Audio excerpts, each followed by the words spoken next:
चंद्रयान-3 दिलाएगा भारत को veto power. चीन ने भी दिए पॉजिटिव संकेत। यूएनएससी में धमाल। दुनिया भर में इसरो ने बजाया स्वदेशी रॉकेट और स्पेस क्राफ्ट का डंका। इसरो के स्वदेशी हार्डवेयर को खरीदने के लिए पूरी दुनिया ने लगा दी है लाइन। नासा समेत इलॉन मस्क और स्पेस एक्स की निकली चीखें। दोस्तों, इसरो ने पिछले कुछ सालों में ही 34 देशों के 430 से भी ज्यादा सैटेलाइट लॉन्च करके नया रिकॉर्ड बना दिया है। इसरो की काबिलियत का लोहा न केवल अमेरिका बल्कि रूस, यूरोप और चीन की स्पेस एजेंसियां भी मान रही है। दोस्तों, इसरो ने ऐसे ऐसे स्पेस के हथियार, रॉकेट और स्पेस क्राफ्ट कोड़ियों के भाव में बना लिए हैं जिसे बनाने के लिए नासा $बिलियन लुटाता है, फिर भी फेल हो जाता है।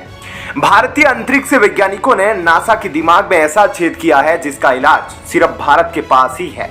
यही कारण है कि अब नासा भारतीय इसरो से स्पेस से जुड़ी बेहद अहम तकनीक और हार्डवेयर खरीदना चाहता है।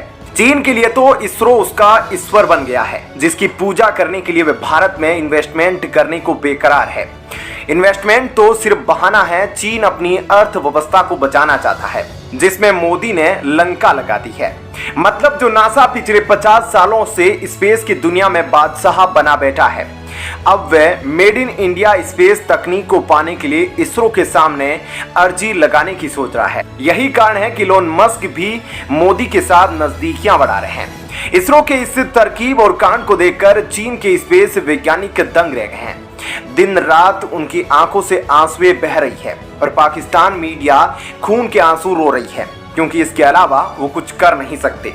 जो भारतीय इसरो नासा के कई सालों बाद अपना स्पेस मिशन शुरू किया, आज वह नासा को काफी पीछे धकेलने की कगार पर खड़ा है। यही आत्मनिर्भर भारत की अद्भुत ताकत है, जिसे इसरो के वैज्ञानिकों ने संभव कर दिखाया है। नासा, चीन और रोस्कोसमोस के साथ साथ यूरोपीय स्पेस एजेंसी भी इसरो पर लगाम लगाने की सोच रही है, क्योंकि इसरो अपने कम बजट के स्पेस मिशन से इन सभी की दुकानें बंद करने वाला है। जाहिर सी बात है, कोई भी दुकानदार अपने कंपटीटर को नहीं देखना चाहता। मेड इन इंडिया स्पेस तकनीक को पाने के लिए पूरी दुनिया में जबरदस्त होड़ है। नासा और चीन के हाथ पांव भी फूल चुके हैं। आज इसरो इस मुकाम पर पहुंच गया है कि दुनिया भर के कई बड़े बड़े देश अपने सैटेलाइट लॉन्च करने के लिए इसरो से गुजारिश करते हैं। हाल ही में इसरो ने सिंगापुर का एक अहम सैटेलाइट सफलतापूर्वक ऑर्बिट पर पहुंचाकर इलॉन मस्क का भी दिल जीत लिया था। जानकार बताते हैं कि स्पेस की दुनिया में जब कभी भी इलॉन मस्क किसी बड़ी मुसीबत में फंसते हैं तो वे भारत के किसी न किसी इसरो वैज्ञानिक को ही फोन करते हैं। भारतीय मिट्टी में पैदा हुए वैज्ञानिकों को आज पूरी दुनिया सैल्यूट कर रही है। वहीं दूसरी तरफ पाकिस्तान में पैदा हुए आतंकवादियों पर दुनिया थूक रही है। इसरो वैज्ञानिकों का जवाब सुनकर इलॉन मस्क मस्त हो जाते हैं, क्योंकि जिस सवाल का जवाब उन्हें कहीं नहीं मिलता, उस सवाल का जवाब उन्हें भारत की तरफ मुड़ने पर जरूर मिल जाता है।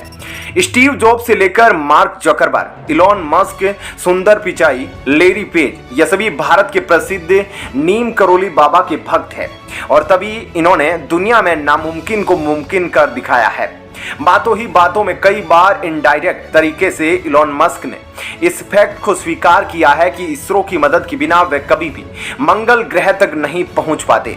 स्पेस की दुनिया में भारत के इसरो ने ऐसे ऐसे निर्माण किए हैं जो दूसरे देशों के मामले में बेहद सस्ते तो है ही, साथ ही बेजोड़ तकनीक के धनी हैं। दोस्तों, भारत ने पहले ही अपने प्रोडक्ट क्वालिटी से दुनिया का दिल जीत लिया था, लेकिन अब सस्ता और हाईटेक प्रोडक्ट बनाकर भारत ने दिवाली पर चीन की बत्ती गुल कर दी।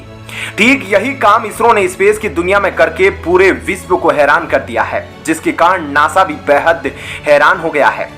इसरो ने अपने नए नए सस्ते धमाके से नासा को शीर्षासन करा दिया है। रूसी स्पेस एजेंसी रोस्कोसमोस के दम भी फूलने लगे हैं। सस्ता, सुंदर और टिकाऊ, ये तीनों ऐसे मंत्र हैं जिसे अपनाकर इसरो ने नासा और रोस्कोसमोस जैसे स्पेस एजेंसियों की हालत खराब कर दी। दोस्तों, इस मुकाम तक पहुंचने के लिए इसरो ने काफी संघर्ष किए हैं।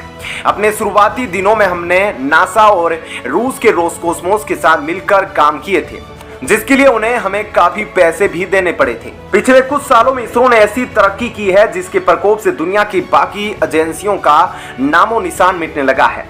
मेरी बात ध्यान से याद रखिए दोस्तों, हिंदुस्तान की सक्सेस स्टोरी में इसरो वैज्ञानिकों का नाम स्वर्णिम अक्षरों में लिखा जाएगा। आप सभी भी नीचे कमेंट में 2 शब्द ऐसा लिखे जिससे पूरे भारत का हौसला बढ़ जाए। भारत के स्पेस सेंटर पर हमारा खतरनाक पड़ोसी चीन चील और बाज की तरह नजरें जमाए रखता है। कई बार वे गंदी जासूसी की हद पार करते हुए भारत की समुद्री सरहदों तक पहुंच जाता है। उसने न जाने कितनी बार असफल प्रयास किए ताकि इसरो का डाटा चुराया जा सके। इस बात से चीन भी हैरान है कि आखिर इसरो इतना सस्ता प्रोडक्ट कैसे बना लेता है। भारत के अड़ियल रवैये के कारण चीन के लाखों इंजीनियर बेरोजगार होकर चूहे पकड़ने का काम कर रहे हैं। इसी कारण वे मौका मिलते ही भारत के आजू बाजू में ताका झाकी करता है, लेकिन फिर भी मुंह सुखाकर वापस लौट जाता है। अब तक पूरी दुनिया में सस्ता माल बनाने के लिए चीन जाना जाता था, लेकिन मोदी ने चीन की दुकान पर ऐसा ताला लगाया है जिसे तोड़ पाना चीन के लिए आने वाले 50 सालों में भी संभव नहीं हो पाएगा। मोदी ने चीन के शरीर पर लगे सारे कपड़ों को फाड़ दिया, क्योंकि किसी जमाने में चीन ने हमारे भरोसे को फाड़ा था। पहली बार चीन समेत पूरी दुनिया ने पीएम मोदी और भारत का ऐसा विकराल रूप देखा जिसकी कल्पना आज तक कोई नहीं करता था। पूरी दुनिया को ऐसा लगता था कि अंग्रेजों ने भारत को लूटकर अंदर से खोखला बना दिया है। उनकी नजर में भारत एक सपेरों का देश था जो कभी अपने पैरों पर खड़ा नहीं हो सकता। लेकिन भारत के वीर वैज्ञानिकों और सपूतों ने भारतीय तिरंगे को इतना ऊंचा कर दिया है जिसे देखने के लिए अमेरिका, रूस और चीन अपनी गर्दन को 90 डिग्री से ऊपर उठाते हैं, फिर भी केवल निचले हिस्से को ही देख पाते हैं। शुरुआती दिनों में दुनिया के कई बड़े देशों ने इसरो को झटके पर झटके दिए थे, लेकिन 100 झटके खाने के बाद भी आज इसरो के आगे पीछे दर्जनों देश लटके हैं जो स्पेस की दुनिया में इसरो की मदद पाना चाहते हैं। हजारों सितम झेलने के बाद आज यही इसरो यूएनएससी में भारत को वीटो पावर दिलाने के लिए अहम दावेदार बन गया है। आखिर कब तक यूएन हमें वीटो पावर नहीं देगा? भारत मानव कल्याण के लिए इतने पुल बना देगा जिसके सामने संयुक्त राष्ट्र को झुकना ही पड़ेगा। अगर चंद्रयान 3 मिशन सफल होता है और चांद पर भारत कोई बड़ा कांड कर देता है तो संयुक्त राष्ट्र में भारत का जबरदस्त बोलबाला होगा। जयशंकर फोड़ेंगे यूएन चीफ के माथे पर नारियल, और यही वह सुनहरा मौका होगा जब दुनिया के तमाम देश भारत को वीटो देने के लिए गदर मचाएंगे। भारत के पक्ष में पहले से ही अमेरिका, फ्रांस, ब्रिटेन, रूस और यूएई जैसे 5 महाधुरंधर देशों ने हामी भर दी है। अब अगली बारी चीन की है जो मोदी के तेवर के सामने झुकने को तैयार हो गया है। भारत ने चीनी सामानों पर इतने बैन ठोके हैं, अब चीन की अर्थव्यवस्था चरमरा गई है। हार मानकर अब वह भारत के सामने गिड़गिड़ाना शुरू कर दिया है। आज चीन भारत के सामने उस कदर तड़प रहा है जैसे 1962 में चीन की दोस्ती पाने के लिए भारत तड़पा करता था, लेकिन उस दोस्ती के बदले में चीन ने विश्वासघात करते हुए हमारे अक्षाई चीन को हड़प लिया। गलत तरीके से दूसरों का अधिकार हड़पने वाले बेमौत मारे जाते हैं, इस बात की गवाही इतिहास देता है, जिसका साक्षात चीन का एग्जाम्पल दुनिया के सामने है। अभी तो बस शुरुआत है। इसरो ने मंगल और सूरज पर पहुंचने के लिए जो जुगाड़ लगाए हैं उसे देखकर चीन की आंखें चौंधिया जाएगी। ऐसे में दोस्तों इस वीडियो में फिलहाल इतना ही। जल्द मिलते हैं एक और बवाली वीडियो के साथ। धन्यवाद, नमस्कार।